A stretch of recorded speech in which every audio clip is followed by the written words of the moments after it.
à tous. Alors vous l'avez compris, aujourd'hui, je vais vous parler de maladie. Et on y va direct. La question, qu'est-ce exactement que la maladie? Alors il existe plusieurs synonymes pour le mot maladie, notamment le mot affection. C'est bizarre, non? Affection pour parler de maladie. Pour moi, l'affection, c'est simplement le sentiment d'amitié, de tendresse, d'attachement pour quelqu'un. Mais il y a aussi un autre mot synonyme de la maladie, c'est le mot mal, tout simplement.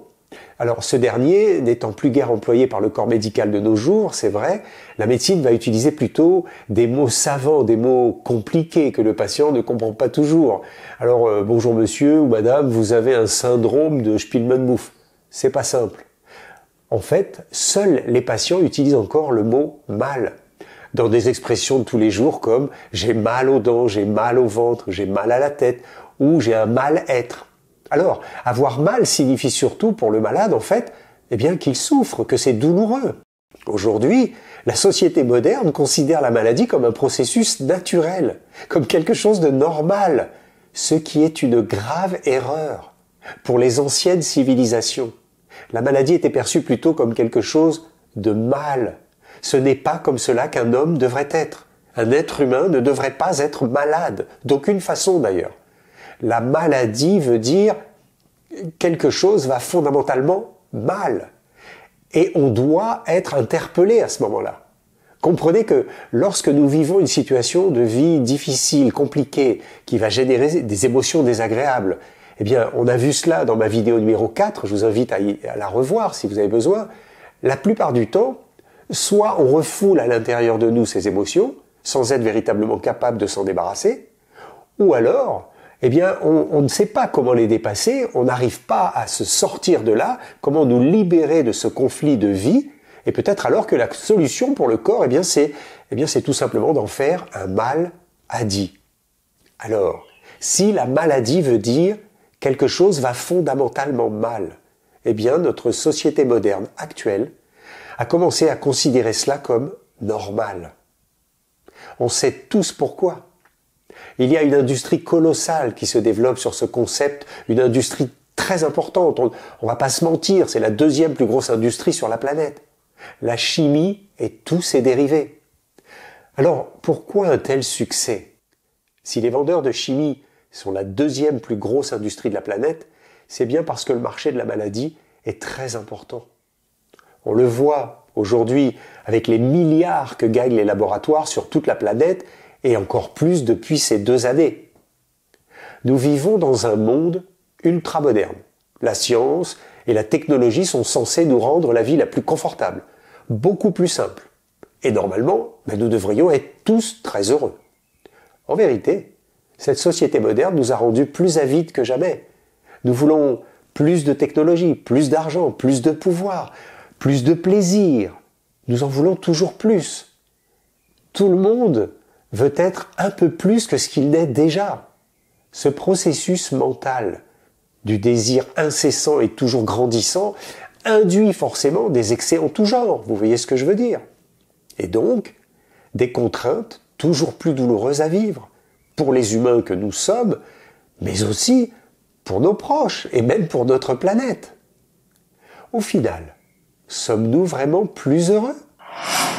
Grâce à notre mental, nous avons construit le monde d'aujourd'hui de bien de manière pour qu'il fonctionne mieux pour nous. C'est ce qu'on veut. Mais qu'avons-nous fait pour nous-mêmes? Dans ces dernières 24 heures, combien de moments de joie avez-vous connus? Quand vous étiez enfant, combien de moments de joie connaissiez-vous en 24 heures? Dans ces dernières 24 heures, combien de moments de stress avez-vous connus? Énormément de gens aujourd'hui vivent le stress, le surmenage. Le stress signifie que la limite est atteinte. Lorsque quelqu'un se plaint d'être stressé, cela signifie tout simplement qu'il y a trop de pression dans sa vie. Il est à la limite. Il est à la limite de la zone rouge et l'implosion maintenant est imminente. Mais d'où vient tout ce stress qui rend les gens si malades? Notre mental. Notre mental aurait dû être une source d'extase. Notre cerveau droit, qui est le siège de la créativité, de l'imagination, ainsi que des pensées, des émotions, de la sensibilité, de l'empathie.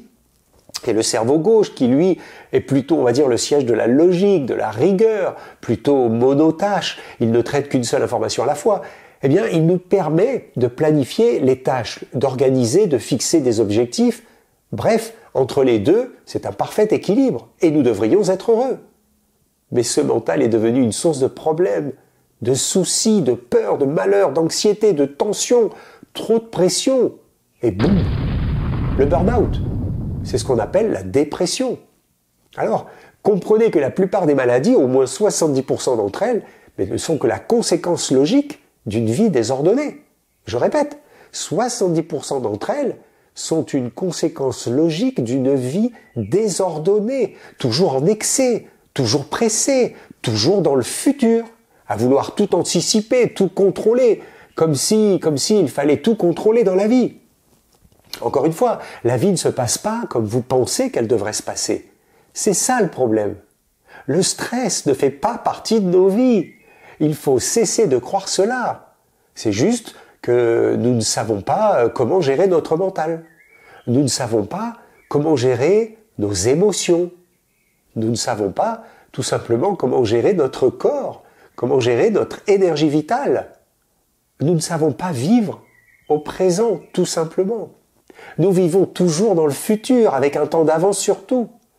Vivez au présent, et alors la vie devient un véritable cadeau, puisqu'un cadeau, c'est bien un présent, non?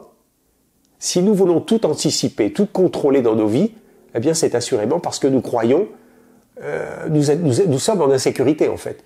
Nous avons un manque qui nous rassure et un manque sur tous les plans. Le plan matériel d'abord, puisque nous vivons tous dans la matière, mais aussi sur le plan affectif, sur le plan social, sur le plan des relations avec les autres. Nous ne sommes pas en paix. Alors nous verrons dans les prochaines vidéos qui vont suivre cette série que le manque est en fait la cause d'un vide d'énergie du foie. Tout ça on l'expliquera plus tard. Nos peurs et toutes nos émotions désagréables, à un certain degré, vont empoisonner tout notre organisme. Et donc on va fabriquer ce que j'appelle une mauvaise mayonnaise, si vous voulez. Toutes ces émotions désagréables sont fabriquées par notre mental. Répétez cela trop souvent et à coup sûr, vous allez tomber malade. La chimie moderne, eh bien, vous proposera un traitement anti-stress, anti-inflammatoire, antidépresseur, des anxiolytiques ou tous les anti qu'on peut imaginer, mais sans jamais guérir véritablement.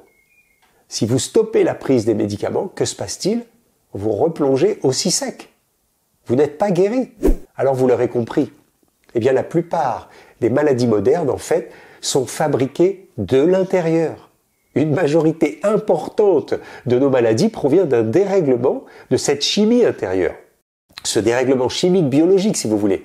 Alors, il perturbe tout notre fonctionnement du système nerveux central et bien sûr, de toutes les fonctions qui y sont rattachées au niveau du corps. Toutes les fonctions. Par exemple, imaginez que demain, on vous annonce que vous perdez votre emploi. Voilà, vous êtes licencié. Donc, plus de salaire. À partir du mois prochain, vous êtes presque à la rue, quoi. Eh bien, le stress va créer immédiatement une mauvaise chimie en vous, et cela n'est pas bon pour l'énergie vitale, ni pour votre corps d'ailleurs. Tout ce stress va perturber notre chimie intérieure, vous comprenez, notre énergie. Alors le plus drôle dans l'histoire, c'est que pour compenser ce déséquilibre de notre chimie intérieure, eh bien, nous allons faire appel à de la chimie extérieure, véritable emplâtre sur une jambe de bois, le médicament. Et à ce moment-là, si vous retirez la molécule chimique de synthèse, eh bien, le déséquilibre repart de plus belle et la maladie va persister et s'enfoncer encore plus profondément dans l'organisme jusqu'à vous rendre véritablement malade. Qu'il s'agisse de troubles endocriniens, de dysfonctionnement du système cardiaque, du système digestif, respiratoire, rénal, circulatoire, que ce soit des perturbations du sommeil, voire même du psyché, tout est lié au système nerveux central, c'est-à-dire à votre cerveau, au mental. En clair, le malaise fabrique une maladie, mais pas n'importe où, pas n'importe comment. Car vous allez découvrir en fait que le corps parle et s'exprime. Et il exprime quoi? Mais la souffrance de l'être. On dit bien que ce qui ne s'exprime pas s'imprime. Eh bien, c'est comme cela que la maladie naît dans le corps. Les mots, si vous voulez, MOTS sont exprimés, non exprimés, vont rester prisonniers des mots MAUX. Comme la nature est très bien faite, le tissu qui va être atteint par la pathologie, le système qui va être touché par la maladie, eh bien la plupart du temps, eh bien, sera en relation, en fonction avec le conflit intérieur que nous vivons. Et cela peut se traduire, peut se décoder. En clair, la maladie ne se fixe jamais par hasard dans le corps. Si c'est par exemple sur le coude, sur le genou, sur le système respiratoire, sur un organe, eh bien, il faudra décoder ce que cela veut dire. Il existe une symbolique du corps qui nous donne des indications essentielles. Quel est le problème qui se cache derrière, que je n'arrive pas à dépasser, au point de carrément en faire une maladie, tout simplement. Alors la question c'est pourquoi on tombe malade? Pourquoi une telle souffrance en soi? Le souffre en ce. Et le souffre, on connaît. Ça brûle, ça inflamme, c'est une inflammation rouge, chaude, douloureuse. Mais d'où provient cet état douloureux? Cet état intolérable qui fait tellement mal, qui me fait tellement souffrir. Eh bien, je vous propose maintenant, dans cette nouvelle série de vidéos, d'explorer ensemble toutes les maladies, la plupart, mais sous un autre angle, avec une autre perspective, si vous voulez, avec un autre regard. Pourquoi je suis malade? Mais pas pourquoi en un mot. Non, pour quoi je produis cette maladie en deux mots. Pour quelle raison? Quel est le sens de ma maladie? Que dois-je comprendre à travers elle? Il n'y a pas simplement qu'une cause aux maladies. Il y a aussi une finalité, un message à décoder qui nous explique fondamentalement que nous ne sommes pas dans le bon chemin, que nous allons dans le mur si on continue comme cela. Et la maladie va s'aggraver. Souvent, j'entends des patients guéris remercier leur maladie, car ils ont pris conscience pendant cette épreuve douloureuse, eh bien qu'ils devaient obligatoirement changer quelque chose en eux s'ils voulaient retrouver la santé. Faire ce qu'on appelle un travail intérieur pour que leur corps cesse d'exprimer le mal à dit et ainsi retrouver l'état de vie, l'état d'équilibre qu'on appelle la santé. Ce travail intérieur est comme un pèlerinage, un retour aux sources, ou plutôt je devrais dire à la source de qui je suis. Et là, je vous renvoie à ma première vidéo. Allez la revoir. Il faut toujours voir la maladie sous ces deux facettes. Et si vous voulez, on va faire une analogie avec une pièce de monnaie. Essayez de voir les deux faces d'une même pièce en même temps, sans bouger la tête et sans tourner la pièce. Eh bien, c'est pas possible. Soit je regarde le côté face, soit je regarde le côté pile. Et si je décide de découvrir qu'une seule face, alors est-ce suffisant pour guérir? Je vous pose la question. Le médecin traite, soigne, soutient, accompagne son patient. Mais c'est bien le malade qui guérit, c'est pas le médecin. Personne d'autre ne peut guérir que le malade. Il est donc indispensable pour un malade d'être bien conscient que c'est lui et lui seul qui guérira. Avec de l'aide, oui, des thérapeutes, avec l'aide des thérapies, mais l'intention de guérir, elle part de lui. Et c'est très important pour la guérison que le malade prenne conscience de cela. S'il veut guérir, il doit être dans l'intention de guérison. Et surtout ne pas attendre que quelqu'un le fasse pour lui. Ne pas être là à attendre que ça se passe. On n'est pas à la recherche d'un soutien pour améliorer ses conditions. On n'est pas à la recherche d'un soutien chimique, d'un soutien matériel, voire même affectif. Pas question de croire qu'avec ceci ou qu'avec cela, où je vais rencontrer le prince charmant, tout ceci va s'arranger. Non. Nous reparlerons de tout ça prochainement. On dit bien, aide-toi, et le ciel t'aidera. La maladie n'est pas un hasard, et encore moins une fatalité. Donc, si je ne regarde qu'une seule face de la pièce de monnaie, celle des causes, alors je peux découvrir que je suis malade à cause de la pollution, à cause de l'environnement, à cause d'un traumatisme, à cause d'une cause mécanique ou une cause toxique ou une cause infectieuse. Ou alors c'est héréditaire. Ou encore ça peut être une cause émotionnelle, qui est évidemment c'est souvent le déclencheur d'ailleurs de la pathologie pour la plupart du temps. Mais pour comprendre ce que le mal a dit, eh bien je dois aussi regarder l'autre côté de la pièce, qui n'a rien à voir avec les causes, mais plutôt avec le sens de ma maladie. Est-ce que je prends conscience que ce qui m'arrive n'est pas qu'un problème physique ou émotionnel, mais que c'est possiblement un problème inavoué que je n'arrive pas à dépasser, pour lequel je ne peux pas lâcher prise, je ne suis pas capable. Je ne dois pas me sentir coupable. Je ne dois pas me sentir victime de la maladie, mais plutôt d'accepter qu'elle soit, pour comprendre le sens et mieux conscientiser son message.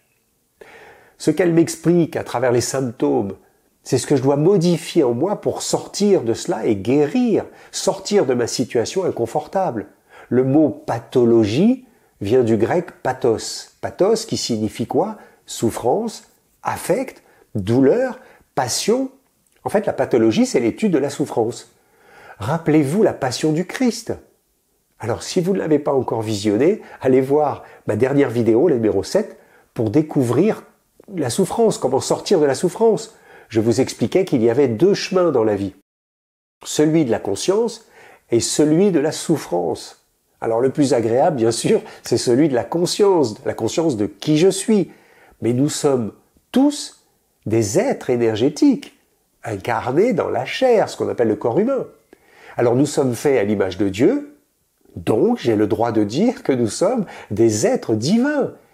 Et si je n'oublie pas qui je suis, alors j'ai le pouvoir d'agir sur ce qui m'entoure, dans la matière, avec ce pouvoir divin.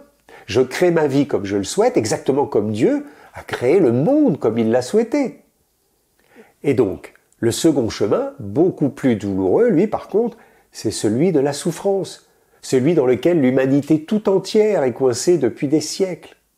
Après avoir reçu un nombre incalculable de coups de fouet par les Romains, Jésus porta sa croix sur le chemin, l'instrument de sa propre exécution, jusqu'en haut du mont Golgotha. Puis, il s'allonge sur la croix. Et les bourreaux lui attachent chacun de ses membres avec des cordes. Et il commence à l'écarteler, mais l'écarteler vraiment. Et ensuite, il sera cloué sur la croix.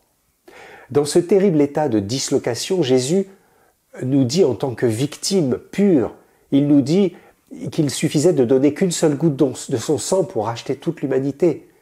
Mais en fait, il acceptera de verser tout son sang, jusqu'à la dernière goutte, pour servir d'exemple aux millions de martyrs qu'il imiterait et qu'il imite encore aujourd'hui, avec toute la souffrance qu'on connaît dans le monde. Alors, avec cette nouvelle série de vidéos, je vous propose d'étudier ensemble ce gigantesque domaine de pathologie qui n'est rien d'autre que l'expression de la souffrance des êtres que nous sommes via les tissus et tous les systèmes du corps humain. En clair, nos âmes, nos êtres souffrent et expriment leur souffrance à travers le corps qui crée des symptômes douloureux qu'on appelle des pathologies, qu'on appelle des maladies, tout simplement. Vous l'avez compris, nos vies modernes nous enferment dans des rôles et des personnages que l'on joue tous les jours, toute notre vie. Mais l'être et la personne sont deux choses différentes, bien différentes. Si je reste enfermé dans ma personne, dans ma personnalité, alors je m'éloigne de qui je suis, de ma vraie nature. J'oublie que je suis l'être divin et je crois que je suis terrien et je souffre. La maladie est l'ultime message pour nous faire comprendre et nous faire prendre conscience qu'il faut se détacher du personnage, se désidentifier du rôle que l'on joue, pour retrouver l'état de santé naturel, l'état de santé que nous sommes tous, c'est-à-dire la vie. On l'appelle aussi le chi, l'inspire-expire, la force vitale, le souffle primordial.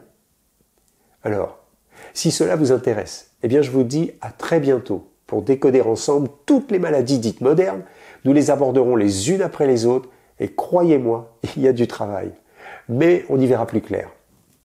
N'hésitez pas à partager, si ça vous parle bien sûr, cette vidéo. Abonnez-vous, n'oubliez pas d'activer la petite cloche qui sonne pour ne rater aucune des prochaines vidéos. Voilà. Je vous remercie de votre écoute. Ne croyez plus que vous êtes terrien parce que si t'es rien, t'es rien. Alors, soyez divin et agissez en tant que divin. Utilisez chaque jour, tout autour de vous, toute votre gigantesque puissance d'amour pour éclairer, illuminer votre vie et monter à la plus belle et la plus haute fréquence, la fréquence d'amour. Soyez heureux. À bientôt.